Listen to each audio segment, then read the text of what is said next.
Hello guys, welcome back to my channel Shahzain Yasir. आज की video में बात करेंगे कि यूके का विजिट वीज़ा अगर आप फैमिली के साथ अप्लाई करना चाह रहे हैं तो फैमिली के साथ अप्लाई करने का प्रोसीजर क्या होता है और फैमिली के जितने भी मेंबर्स होते हैं, सपोज हस्बैंड एंड वाइफ और उनके 2 बच्चे या 3 बच्चे हैं, तो उन सब की एप्लीकेशन आपने सेपरेटली फ़िल करनी है। और क्या सबकी फ़ीस आपको एक ही दफ़ा देनी पड़ेगी या अलग-अलग देनी पड़ेगी?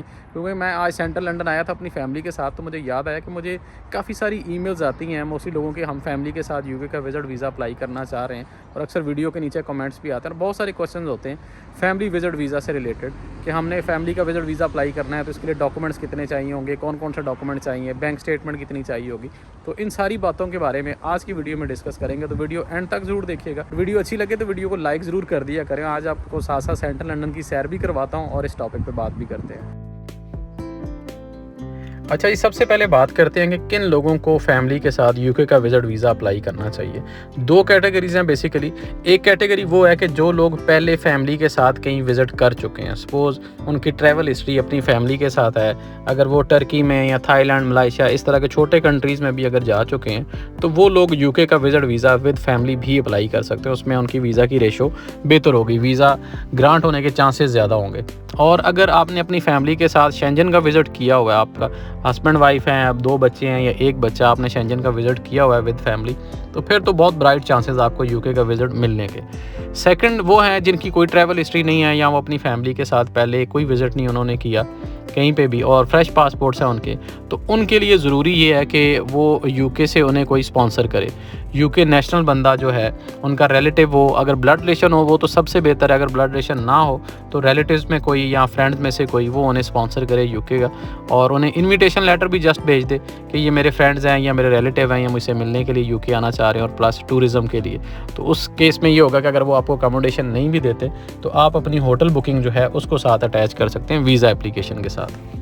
अच्छा जी, नेक्स्ट पॉइंट पे बात करते हैं और मैं बड़ी टू द पॉइंट बातें करूंगा, अगर ज़्यादा लंबी वीडियो नहीं करनी और बड़ा टू द पॉइंट ये टॉपिक है आज का कि अब कितनी आपने एप्लीकेशंस फिल करनी है और कितने लोगों की फ़ीस आपने पे करनी है और फ़ीस किस तरह पे करनी है। अगर 2 फैमिली मेम्बर हैं या 4 फैमिली मेम्बर है, सपोज हस्बैंड एंड वाइफ और उनके 2 बच्चे हैं, तो बच्चों की एज चाहे 1 मंथ हो, 2 मंथ हो, 10 ईयर्स का बच्चा हो, सेम फ़ीस होगी और सेम एप्लीकेशन उनकी फ़िल होगी जैसे एक अडल्ट की होती है। और 115 पाउंड फ़ीस है, वीज़ा फ़ीस जो है वो चाहे अडल्ट है, चाहे चाइल्ड है, इन्फेंट है, कोई भी है, जो भी एप्लीकेंट है बेसिकली उसने 115 पाउंड पे करने हैं और उसी तरह उसकी वीज़ा एप्लीकेशन भी फ़िल होती है जैसे कि एक अडल्ट की होती है। तो इस कन्फ्यूजन में बिल्कुल ना रहें कि बच्चों की फ़ीस हाफ़ होगी या बच्चों की फ़ीस नहीं होगी या उनकी वीज़ा एप्लीकेशन अलहदा से नहीं होगी, तो उनकी वीज़ा एप्लीकेशन उसी तरह ही फ़िल करनी है जैसे कि एक अडल्ट की करनी है। अब बात करें डॉक्यूमेंट्स के बारे में, तो मेन एप्लीकेंट एक होगा, जैसे हस्बैंड है, नॉर्मली केसेस में यही होता है कि फादर स्पॉन्सर कर रहा होता है अपनी बच्चों को भी और अपनी मिसेस को भी। अगर 4 फैमिली मेंबर्स हैं तो जो हस्बैंड होगा वो मेन एप्लीकेंट होगा, तो उसके सारे डॉक्यूमेंट्स जो होंगे, बैंक स्टेटमेंट उसकी और उसके बिजनेस के जो प्रूफ्स होंगे, अगर वो जॉब करता है तो जॉब रिलेटेड जितने भी डॉक्यूमेंट्स हैं वो अटैच होंगे। और ये डॉक्यूमेंट्स आपने तीनों एप्लीकेशन के साथ, या जितने भी एप्लीकेंट हैं, 3 एप्लीकेंट हैं या 4 एप्लीकेंट हैं, जितने भी एप्लीकेंट हैं सब एप्लीकेंट्स की वीज़ा एप्लीकेशन के साथ डॉक्यूमेंट्स आपने अटैच करने। डॉक्यूमेंट्स सारे डॉक्यूमेंट्स होंगे, उसमें जॉब से रिलेटेड डॉक्यूमेंट भी होंगे, अगर वो बिजनेस कर रहे हैं तो बिजनेस से रिलेटेड होंगे, और बैंक स्टेटमेंट भी होगी, अकाउंट मेंटेनेंस सर्टिफिकेट भी होगा और टैक्स रिटर्न्स भी होंगे और सारी चीज़ें एफआरसी, एमआरसी, ये सारी चीज़ें आपको अटैच करना होंगी। और बच्चों के लिए स्पेशली ये है कि उनका बर्थ सर्टिफिकेट ज़रूर होना चाहिए, और बच्चे अगर स्कूल गोइंग है, ये बड़ा एक पॉजिटिव पॉइंट होता है कि उनके स्कूल से सर्टिफिकेट उनके ज़रूर लें, बोनाफाइड सर्टिफिकेट जिसको कहते हैं वो लें और वो ज़रूर अटैच करें सारी एप्लीकेशन के साथ। मेन एप्लीकेंट की एप्लीकेशन के साथ ऑब्वियसली सारे डॉक्यूमेंट्स अटैच होने ही होते हैं, लेकिन बच्चों की जो एप्लीकेशन होती हैं उनके साथ भी आपको क्लियरली सारी चीज़ें मेंशन करनी पड़ती हैं वीज़ा एप्लीकेशन में भी कि मुझे कौन स्पॉन्सर कर रहा है। तो उसमें लिखना पड़ता है कि मेरे फादर जो है वो मुझे स्पॉन्सर करना चाह रहे हैं और वो मुझे स्पॉन्सर करेंगे मेरा ट्रिप, तो वो सारी चीज़ें उनके साथ भी उसी तरह ही अटैच होती हैं जितने भी डॉक्यूमेंट्स होते हैं। अब बात करें कि बैंक स्टेटमेंट कितनी होनी चाहिए। सपोज़ अगर आप 3 फैमिली मेम्बर्स हैं या 4 फैमिली मेम्बर्स हैं, 2 बच्चे हैं आपके और हस्बैंड वाइफ हैं, तो उनके लिए एटलीस्ट आजकल जैसे पाउंड का रेट चल रहा है, डॉलर का रेट चल रहा है, तो एटलीस्ट 30 लाख प्लस उनके अकाउंट में होने चाहिए।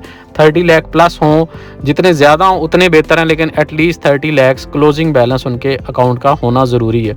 तो ऐसी बैंक स्टेटमेंट आपने अटैच करनी है चारों एप्लीकेशन के साथ। अब ओवरऑल अगर यूके की विजिट वीज़ा की रेशो को देखा जाए फैमिली के साथ जो विजिट वीज़ा अप्लाई करते हैं, तो ओवरऑल यूके के विजिट वीज़ा की रेशो काफ़ी बेहतर जा रही है, क्योंकि आगे जो टाइम है वो समर्स का स्टार्ट हो गया, जुलाई और अगस्त में सितंबर तक समर्स रहता है। तो समर का प्लान दे के आप आ सकते हैं। अगर बच्चों के साथ आना चाहते हैं तो उसमें आप क्लियरली मेंशन कर सकते हैं कि समर वेकेशंस के लिए हम यूके का विजिट करने के लिए आना चाह रहे हैं। तो आप मैक्सिमम प्लान जो है वो 10 डेज़ का, या मैक्सिमम भी देना है तो आपने 15 डेज़ का प्लान देना, तो उसके अकॉर्डिंगली आपने होटल बुकिंग भी करवानी है और बाकी जो डॉक्यूमेंट्स आपके वो भी प्रिपेयर होने चाहिए। और स्कूल से अगर आप डॉक्यूमेंट्स लेते हैं या कोई सर्टिफिकेट लेते हैं तो उसमें क्लियरली मेंशन करें समर वेकेशंस का, कि आपको कब से कब तक बच्चों को समर वेकेशंस है।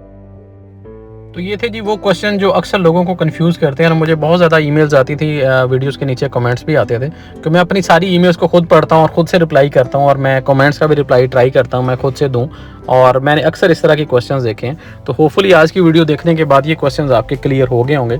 तो कोशिश करें आप फैमिली के साथ अगर विजिट वीज़ा अप्लाई करना चाह रहे हैं यूके का, तो खुद से अप्लाई कर लें। लेकिन अगर फिर भी अगर आपको लगता है कि मैं खुद से नहीं अप्लाई कर सकता, अगर आपको किसी किस्म की कोई हेल्प चाहिए, गाइडेंस चाहिए, या आप चाहते हैं कि आपका विजिट वीज़ा, यूके का विजिट वीज़ा फैमिली के साथ मैं अप्लाई करूं आपकी तरफ से, तो मैं आपकी हेल्प कर सकता हूं। तो मेरे इस ईमेल आईडी पे आप मुझसे रब्ता कर सकते हैं। ईमेल करने से पहले जस्ट 3 चीज़ें आपने मुझे मेंशन करनी है कि आप करते क्या हैं, आपके अकाउंट का क्लोजिंग बैलेंस क्या है और आपकी ट्रैवल हिस्ट्री क्या है। ये 3 चीज़ें मेंशन करके और आप मुझे बताएं कि अगर आप यूके का विजिट वीज़ा अप्लाई करना चाह रहे हैं या आपको कोई गाइडेंस चाहिए, तो आप मुझे ईमेल कर दें। तो होपफुली मैं आपको ईमेल का रिप्लाई फ़ौरन आ जाता है या नेक्स्ट डे तो ज़रूर आ जाता है, तो मैं आपको रिप्लाई कर दूंगा। तो फर्दर कोऑर्डिनेशन हमारी वाया व्हाट्सएप नंबर या ईमेल वो हो सकती है। तो मज़ीद इस तरह की वीडियोस देखने के लिए, इन्फॉर्मेटिव वीडियोस देखने के लिए आपको चैनल सब्सक्राइब ज़रूर करना पड़ेगा, और आने वाली वीडियोस में आपको मैं यूके भी दिखाता रहूँगा। अभी मैं यूके में ही हूँ। अगर आप पाकिस्तान, इंडिया, यूएई, गल्फ़ कहीं से भी हैं और आप यूके का विजिट वीज़ा अप्लाई करना चाह रहे हैं और मेरे थ्रू अप्लाई करना चाह रहे हैं, तो जस्ट मुझे ईमेल करें और हम फर्दर कोऑर्डिनेट कर लेंगे। तो ये थी जी आज की वीडियो। होपफुली आज की वीडियो आपको अच्छी लगी होगी। मिलते हैं नेक्स्ट किसी वीडियो में, तब तक के लिए अल्लाह हाफिज़।